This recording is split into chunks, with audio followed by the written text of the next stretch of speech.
नमस्कार। जय जय राम, जय सिया राम, जय हो बागेश्वर धाम सरकार, जय हो हनुमान जी महाराज। मेरे प्यारे सभी दर्शकों, आज की इस वीडियो में एक बहुत ही दर्द भरी किस्सा मैं लेकर के आया हूँ कि एक आदमी जो अपनी पत्नी को इतना मारा था, बेचारी का पैर सूज गए थे। पैर में पता नहीं किस जगह से चोट लगे थे कि ठीक होने का नाम नहीं ले रहे थे।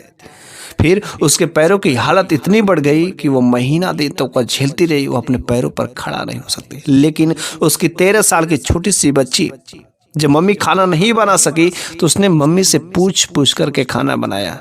फिर जब उसका बाप जो खाना खाने आया ना, तो खाने में स्वाद उतना नहीं लगा। फिर उसने पूछा, अरे खाना कौन बनाया? तुरंत बेटी ने कहा, पापा मैंने बनाया। लेकिन वह बाप तुरंत उस थाली को लेकर के अपनी छोटी सी बच्ची के ऊपर फेंक देता है और बस अपनी बच्ची को लगता है मारने जैसे अपने पत्नी को मारता था। फिर उसके बाद पत्नी ने भगवान की गुहार लगा। उसके बाद जो हुआ ना, वो वास्तव में आपके दिलों को छू जाएगा। क्या हुआ? जब कोई भी ऐसे अपनी पत्नी को, अपने बीबी बच्चों को, जो भगवान का भक्त होता है, भगवान की सच्ची गुहार लगा देता, तो भगवान उसकी रक्षा करते ही करते। बहुत पुराने समय की बात है कि एक माँ बाप के 3 औलादें थे, 3 लड़कियां थी और 3 लड़कियों में से एक जो सबसे बड़ी बच्ची थी, उसका नाम जो सुशीला था। बेचारी सुशीला बड़ी होने के वजह से अब बड़ी हो गई थी, उसके शादी विवाह करना जरूरी था। उसके बाप के पास में इतने सारे पैसे नहीं थे कि वो अपने बच्चों को सही से पढ़ा लिखा सके। लेकिन चाहे जैसे भी, वो सुशीला बहुत ही खूबसूरत थी, बहुत ही अच्छी थी। दिखने से ही वास्तव में कोई भी लड़का उससे शादी करने के लिए तैयार हो जाता। लेकिन जो सुशीला का बाप था ना, वह एक आदमी से कर्ज लिया होता और वह कर्ज के दबे में वह दबता जा रहा था। उसका कर्ज नहीं चुका पा रहा था। फिर उसने एक दिन गया उसके घर पर, जिससे कर्ज लिया था, कुछ पैसे लेकर के। तो जिसको कर्ज दिया था, तो उसने कहा, अरे यार, तुम कर्ज, मेरे को नहीं लगता तुम कभी चुका पाओगे, लेकिन मैं तुम्हें एक सलाह देता हूँ। मेरे जो इकलौता एक बेटा है और तुम जानते हो मेरे पास पैसे को तो कोई कमी नहीं है, लेकिन मेरा बेटा बस थोड़ा सा अय्यासी करता है, थोड़ा सा घुमक्कड़ करता है, थोड़ा सा परवरिश नहीं करता है। और बस मेरे बेटे से अपनी तुम बड़ी बेटी, जो तुम्हारी खूबसूरत बेटी है ना, बस तुम शादी कर दो। ये विचार जो उस बाप को सूझ जाती है। वह कहता है कि वास्तव में मेरा कर्ज भी माफ हो जाएगा और मैं अपनी बेटी का बस विवाह तो इसके बड़े बेटे के साथ में करना क्या है, बस मेरा कर्जा पूरा खत्म हो जाएगा। जब वह घर पर गया और वह बाप अपनी पत्नी से कहता है, तो जब सुशीला भी उस लड़की के बारे में जानती कि मेरा शादी उस लड़की के साथ में होगा, तो कहती, अरे पापा आपको क्या पता है, अरे उस लड़के का कैरेक्टर कितना खराब है, कभी वह घर पर सही से नहीं रहता है, वह हमेशा दूसरी लड़कियों के साथ में अय्यासी करता है, और आप सब कुछ जानते हुए आप जो मेरी शादी उस लड़की के साथ में करें, क्या आपको पता है कि मेरा भविष्य कैसे रहेगा? अरे वो लड़का सही नहीं है, कोई उसे शादी नहीं करना चाहता और आप मेरी शादी उसके साथ क्यों करा रहे? जब अगल बगल के गांव वालों ने भी सुना तो कहा, अरे तुम्हारे बाप का दिमाग खराब हो गया, अरे उसे फ्री में कितने लोग तुमसे शादी करने के लिए लाइन लगा के खड़े हो जाएंगे, लेकिन तुम्हारे बाप का दिमाग खराब हो गया। बस वह कर्ज माफ करने के चक्कर में वह तुम्हारा जो भाग्य को दुर्भाग्य में बदल रहा है, तुम्हारी शादी उसके साथ में करा रही। लेकिन सुशीला भी सोचती कि शायद अगर मेरे शादी हो जाने से अगर पिताजी का कर्जा खत्म हो जाएगा तो अच्छी बात है। उसके बाप ने, उसके मम्मी ने भी बोला कि बेटी, हर लड़के शादी के पहले ऐसे ही होते हैं, लेकिन शादी के बाद जब तुम उसे अपने जाल में फंसा लोगे, अपनी मुँह माया में फंसा लोगे, एक बच्चे हो जाएंगे तो वह धीरे धीरे रास्ते पे आ जाएगा। बेटी, सब अधिकतर लोग ऐसे ही होते हैं। ये सब चीज़ें बातें मान करके वह जो है उस लड़के से शादी करने के लिए तैयार हो जाती है। फिर जब शादी करने के लिए तैयार हो जाती, शादी हो जाती है और शादी होकर के उसके घर पर चली जाती है। जब उसके घर पर जाती है तो वह पहली रात सेज पर बैठी हुई थी। तो जैसे उसका पति जब कमरे में आता है तो उसकी सूरती को देख करके थोड़ा सा उसको अच्छा लगता है और कहता है, अरे तुम तो बहुत खूबसूरत है, लेकिन तुम इतनी खूबसूरत होने के बावजूद भी तुमने मेरे साथ शादी क्यों किया? क्या तुमने कोई मुंह काला किया? कहीं पर तुमने कुछ डोरे डाली होगी, कुछ ऐसे कांड किए होंगे जिसकी वजह से तुम्हारे बाप ने मेरे साथ में शादी किया है? तुम पवित्र नहीं होगी? पहली रात थी, उसके पति ने ऐसी ऐसी बातें बोला। वो बोला कि क्या तुम समझती हो कि मैं तुम्हारे अंडर में रहूंगा, मैं तुम्हारी गुलामी करूंगा? नहीं नहीं, मैं तुम्हारी सूरत पर जो मुंह माया करने वाले नहीं। वह पत्नी पहली रात जो कितनी खूबसूरत शायद दूसरा कोई रहता तो उसकी खूबसूरती को देख करके उसको अपने हाथों पे बैठा लेता, लेकिन यह उसकी खूबसूरती का 1% भी कोई जो बड़ाई नहीं किया, कोई प्रशंसा नहीं किया, और नहीं तो पूरी रात उसके साथ दरिंदगी की तरह व्यवहार किया, जानवरों के जैसा व्यवहार किया। बेचारी वह रात भर उस दर्द को झेलती रही। प्यार अलग होता है और हवस अलग होता है, ऐसा लगता है कि उसने कभी पाया ही नहीं। इस तरीके से उसके शरीर के साथ खिलवाड़ कर रहा था, और वह कहता कि तुम क्या सोचती हो कि मैं तुमको अपने उंगली पर बैठा कर रखूंगा, मैं तुमको जानूंगा मानूंगा? नहीं नहीं, मैं तुमको अपने जूते की नोक पर रखूंगा। रहना हो तो रहो, नहीं तो अभी से चल जाओ। और शांति से सुन लो, यहाँ पर इस घर में रही हो, मेरे को पता है कि तुम इतनी खूबसूरत हो और तुम्हारे ऐसे कई सारे दोस्त होंगे, और मेरे को धोखा देकर के तुम एक दिन अवश्य जाओगे। इस वजह से तुम शांति से घर के बाहर जो कदम भी मत रखना। अगर कभी छत पर भी गए तो सोच लो मुझसे बुरा कोई होगा नहीं। लेकिन जब वो अपने दुकान पर चला जाता था उसका पति काम करने, फिर देर रात को दारू शराब के नशे में आता था, तो वह झूठ में उसे कहता था, तो मेरे को पता है कि तुम छत पर गई थी, तुमने अगल बगल जरूर किसी को लाइन मारा होगा, किसी को नंबर दिया होगा, किसी से बातें की होगी।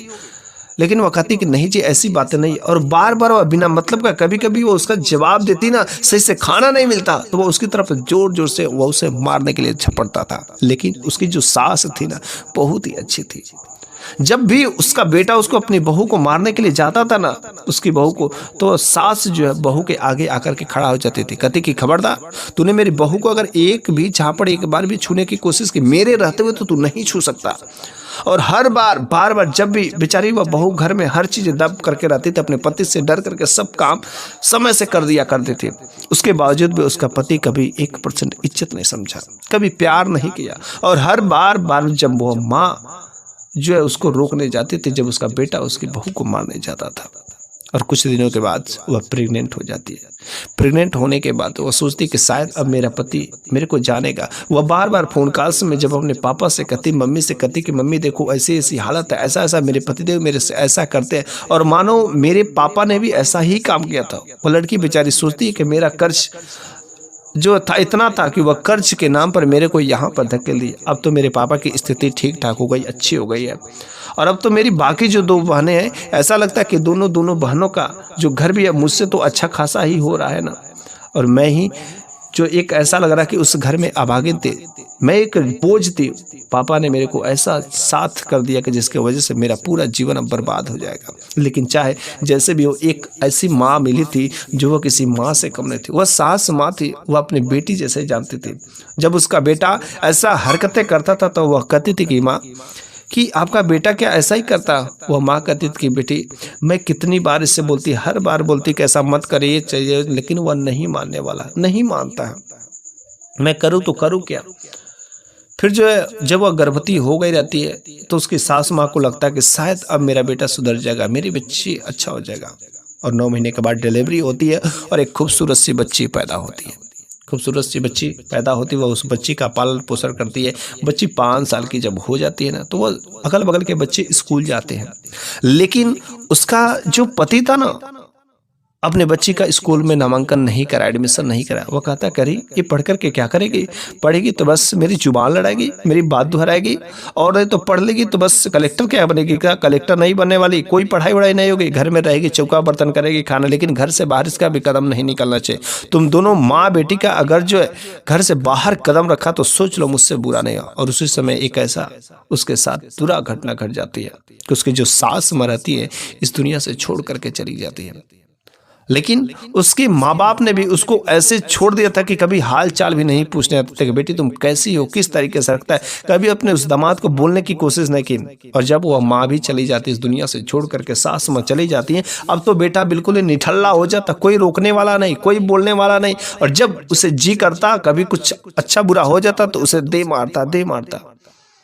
और गजब की बात तब हो जाती कि एक बार जो उसकी बेटी दया थी उसका तबीयत खराब हो जाता है। दिन के समय में जब तबीयत खराब हो जाता है तो घर में कुछ दवाइयाँ नहीं थी, उसका बॉडी का टेम्परेचर बढ़ता जाता। उसे कभी आज के बाद पहले जो कभी वह घर से बाहर कभी घर के दहलीज तक कदम नहीं रखे थे, लेकिन उस दिन मजबूरी में वह घर से बाहर निकलती थी और बगल में पड़ोस के पास जाती है। जब पड़ोस वाले के पास में जाती है वो अपनी बेटी की हालत बताती है और कुछ पैसे मांगती है, और कुछ व्यवस्था करने के लिए पड़ोसी को भी दया आ जाती है और कहती कि हाँ चलो इसको दे दे, इसकी बीवी बड़ी अच्छी है। वो कुछ पैसे देता है और एक ऑटो रिक्शा कर करके उसकी बच्ची को बैठा करके दवा कराने के लिए भेज देता है। फिर शाम को वह जो है दवा करा के जब वो आती है ना, तो उसके पति से किसी ने कह दिया था, करी तुम्हारी पत्नी को पड़ोसी घर के गई थी और वह ऑटो में बैठा करके पता नहीं कहाँ गई है। लेकिन जब वह शाम को वापस लौट करके आती है ना, तो दरवाजे पर उसका पति जो है डंडा लेकर के बैठा हुआ था। उसको देखते ही उसके पैरों तले से जमीन खिसक गई कि अब मेरा हाल क्या होगा, इसको मैं कैसे सही बताऊं क्या बात का है। लेकिन जैसे ही वह ऑटो से निकलती है तो वह कहती है कि मेरी बच्ची का तबीयत बहुत ज़्यादा खराब हो गया था, इस वजह से मजबूरी में पड़ोसी के यहाँ जाना पड़ा। लेकिन वह एक बात भी सुनने के लिए तैयार नहीं था। वह बस एक ही बात कहता है, करी मेरे को पता था कि तुम, वो तो बहाना था और पड़ोसी के साथ में तुम्हारा चक्कर चला था, छत पर बातें करते करते और पड़ोसी के साथ में अब चक्कर, अब तो घर से बाहर भी निकलना शुरू कर दी। और बस वह इतना मारता है, वो कहता है कि यही पैर है ना, इसी पैर से तुम चल कर गए। उसके पैरों में खूब मारता है। बेचारी वो चीखती रहती, चिल्लाती। छोटी सी बच्ची जिसका उम्र लगभग 6 साल का हो गया था, वह डर करके सहम जाती, कांप जाती है और घर के कोने में दुबक करके बैठ करके रोती है। और उसके पैरों में इतना मारता है ना कि उसके पैर में पता नहीं हड्डी में किस जगह पर चोट लग जाती है कि उसका दर्द अब कभी आराम होने का नाम नहीं लेता है। वह जो पैरों से लंगड़ हो जाती है, लंगड़ा करके चलती है। और ऐसे करते करते उसे काफी दिन बीत गए। लेकिन ऐसा भी दिन आया कि जब वो बच्ची लगभग 13 साल की हो जाती है, लेकिन उसके बावजूद भी उसका पति जो था उस पर पता नहीं कितनी बार कैसी कैसी अत्याचार करता था। सारी की सारी हदें वह बेटी देख रही थी कि मेरा बाप कितना आवारा है, मेरी मम्मी के साथ में ऐसा कैसे करता है। जब जब वह बाप उसकी माँ को मारता ना, वह बेचारी डर करके कोने में बैठ करके वह रोती थी। वह चाहती थी कुछ करे लेकिन नहीं कर सकती थी। बेचारी वह माँ बेटी दोनों मिलकर के खूब रोते थे। पछतावा होता था कि मेरी शादी कैसे हो गई, कैसे इंसान के साथ में हो गई। और उसी समय एक बार फिर जो उस बाप ने उसके जो पैर में प्रॉब्लम था, उसी पैर पर जो एक जोरदार एक लाठी से मार दिया। जैसे मार दिया वह घाव और ज्यादा उभर गया। अब तो बेचारी ऐसे पहले कुछ थोड़ा बहुत चल भी पा रही थी, लेकिन उस दिन मारने के बाद ना वह बेचारी अपने पैरों पर खड़ा भी नहीं हो पाती थी। शाम का समय था, वह खाना बनाने के लिए सोची, लेकिन उसके पैर में इतना चोट बढ़ गया था कि वह खड़ा नहीं हो पा रही थी। उसकी बेटी जब 13 साल के हो गए थे तो उसके बेटी ने कहा कि माँ, जब तुम खड़ा नहीं हो पा रही तो तुम बस बता दो कैसे कैसे खाना बनेगा, मैं पापा के लिए खाना बना दूंगी।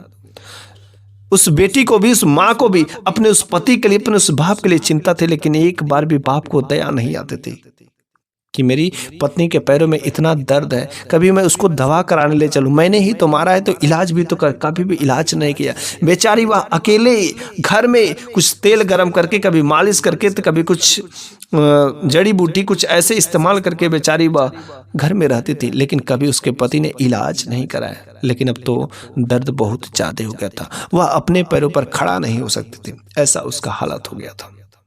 और उस दिन बेटी ने कहा, माँ जब तुम खड़ा नहीं हो पा रही हो तो घबराओ नहीं, मैं हूं ना, मैं खाना बना दूंगी, बस तुम बता दो कैसे कैसे क्या चीजें करना है। छोटी सी बच्ची 13 साल की उम्र दया जो वो खाना बनाने जाती है, जिसका उम्र जो है पढ़ने लिखने का होता है। उसके बाप ने उसका कभी किसी स्कूल में नामांकन भी नहीं कराया था, और नहीं तो नहीं, अब तो वह घर में ताला लगा कर रखता था। जिस दिन वह पड़ोसी के यहाँ गई थी, बेचारी 6-7 साल बीत जाते, घर से बाहर की दहलीज नहीं देखी थी। क्या होते हैं बाहर का नजारा कभी बेचारी देखे। दोनों घर में वह बीबी बेटी रहते थे। और उस दिन माँ के बताए के अनुसार वह छोटी सी बच्ची दया वह जो खाना बनाती है, जैसे जैसे माँ कहती वैसे वैसे वह जो है बना देती है। फिर जो है शाम के समय में जब उसका बाप आता है तो खाना मांगता है। खाना लेकर के बेटी जाती है। जब बेटी जाती है तो उसके नीचे कुछ लगा हुआ था, थोड़ा सा कुछ पत्ता चिपका हुआ था। बस उसके वजह से उसके कपड़े पर थोड़ा से धूल लग जाती है, थोड़ी सी चिपक जाती है। वो कहता है, करे खाना कौन बनाया, और क्या तुम्हें खाना देने का तमीज नहीं, कैसे दिया, तुम्हारी माँ ने ये भी नहीं सिखाया। वो कुछ भी दोनों लोग बोलते नहीं। फिर जब वह पहला निवाला अपने मुख में डालता तो उसका स्वाद कुछ अलग जैसे लगता है, क्योंकि बाकी दिनों से थोड़ा सा कुछ स्वाद खराब था। क्योंकि उस बेटी ने जो आज जीवन में पहली बार खाना बनाई थी, उसने कहा, अरे ये कौन इतना खराब खाना बनाया, क्या तुम्हारी माँ को खाना बनाना भी सिखाना पड़ेगा क्या, वो भी भूल गई क्या।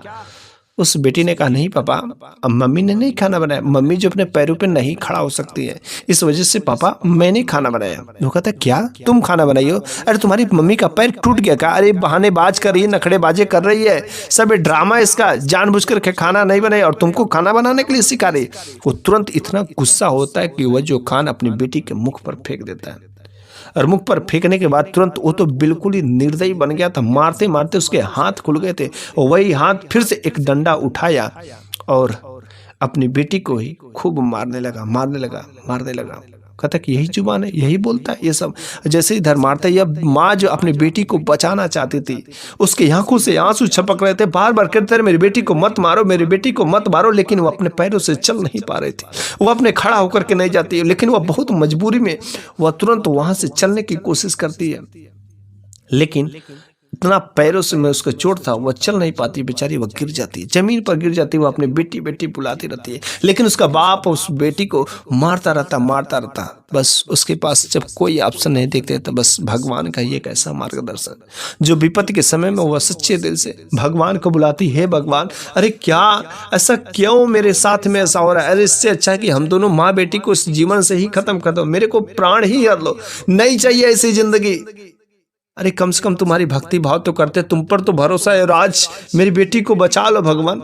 और ऐसे वह सच्चे दिल से जब उसकी गुहार निकलती, इतना दर्द भरी आवाज निकलती, तो वास्तव में उसका आवाज, उसके बात जो सत्य हो जाती है, और वास्तव में भगवान का एक ऐसा ही कहर उस व्यक्ति पर टूट पड़ता है, और अचानक वह गिर जाता है, और जैसे ही गिरता है उसके शरीर में तेज दर्द होना शुरू हो जाता है, इतना दर्द होने लगता है कि वह चीखने लगता है, चिल्लाने लगता है। दोनों माँ बेटी को समझ नहीं आता आखिर क्या हो गया, आखिर क्या हुआ, बेटी क्या तुमने किस चुकाया का, क्या तुमने मारा क्या, आखिर क्यों हुआ? वो बेटी कहती नहीं मैंने तो कुछ नहीं किया, वो तो मेरे को मारे जा रहे थे। लेकिन तब तक इतना जोर से आवाज चिल्ला हो रहा था कि अगल बगल के पड़ोसी भी कुछ लोग घर में आए, लेकिन जब घर में आए तो उसकी दशा को देख करके बिल्कुल ही हैरान रह गए, क्योंकि उसका शरीर ऐंठ रहा था, उसके शरीर ऐसे हो रहा था, और देखते ही देखते सब लोगों के सामने उसका चेहरा बिल्कुल एक अजीब जानवर में तब्दील हो गया। और बस जब वह जानवर में तब्दील हो गया, तब्दील होते ही गांव वालों ने उस खूंखार जानवर जैसा लगने लगा, बस उसको लेकर के ले जा करके जंगल में छोड़ दिया, क्योंकि वह खूंखार जानवर जैसा उसका चेहरा बन गया था। और बस अब तो वह माँ बेटी खुशी से वहां पर रहने लगे। जंगल में गया, वह तड़प तड़प के भूखा ही वहां पर वह मर गया, क्योंकि उसको उसके करने का फल मिल गया था। इसलिए कहा जाता है कभी भी अगर बुरे कर्म करोगे तो उसका तो फल मिलेगा, चाहे कोई भी हो। वह अपने बीवी पर, अपने बच्चों पर बहुत ही अत्याचार करता था। पति के ना रहने पर वह पत्नी जो है अच्छे से एक गाय पालती है, और वह गाय पालती है, और फिर उसके दूध को वह जो बेच करके कुछ अपने भी पीती और फिर अपने बच्चे को भी पिलाती, और उससे उसका खर्चा पानी चलने लगा। कभी कभी वह जो है मजदूरी भी कर दिया करती, लेकिन उसको जब अच्छे खासे कुछ पैसे जुटा करके वह 2-4 गाय रख ली, और वह दूध बेच करके अब उसका अच्छा खासा इनकम भी होने लगा था। लेकिन अब उसे किसी प्रकार की दिक्कत समस्या नहीं होती थी, लेकिन साथ में वह भगवान की भक्ति हमेशा करती थी, क्योंकि भगवान ने ही कुछ ऐसा चमत्कार किया जिसकी वजह से उसके पति से उसको मुक्ति मिल गई। मेरे प्यारे सभी दर्शकों, बहुत सारे महिलाओं के साथ में, बहुत सारे औरतों के साथ में इस प्रकार की समस्याएं होती है। इस प्रकार उसका पति उसके साथ में ऐसा प्रतिदिन करता है कि जिसकी कोई सीमा नहीं है। और याद रखिएगा, अगर आप भगवान के भक्त हैं, भगवान पर भरोसा है, तो वास्तव में एक दिन आपका भगवान रक्षा करेगा। या तो उसका मति बदलेगा, नहीं तो उसका जीवन लीला ही समाप्त करेगा। क्योंकि इस धरती पर जो भी लोग आते हैं सबको अपने कर्मों का फल मिलता ही मिलता है। इसलिए हमेशा अपने जीवन में अच्छे कर्म करना ही चाहिए, और खास तरीके से पत्नी के ऊपर, कोई भी स्त्री के ऊपर कभी भी अत्याचार करने की कोशिश न करे, वरना आपका जीवन खतरे में रहेगा। तो बस मेरे प्यारे सभी दर्शकों, आज की यह कहानी यहीं पर समाप्त होती है। अगले वीडियो में मैं फिर से कुछ ऐसी ही नई जबरदस्त ज्ञानवर्धक कहानी लेकर के आऊंगा। तब तक के लिए धन्यवाद।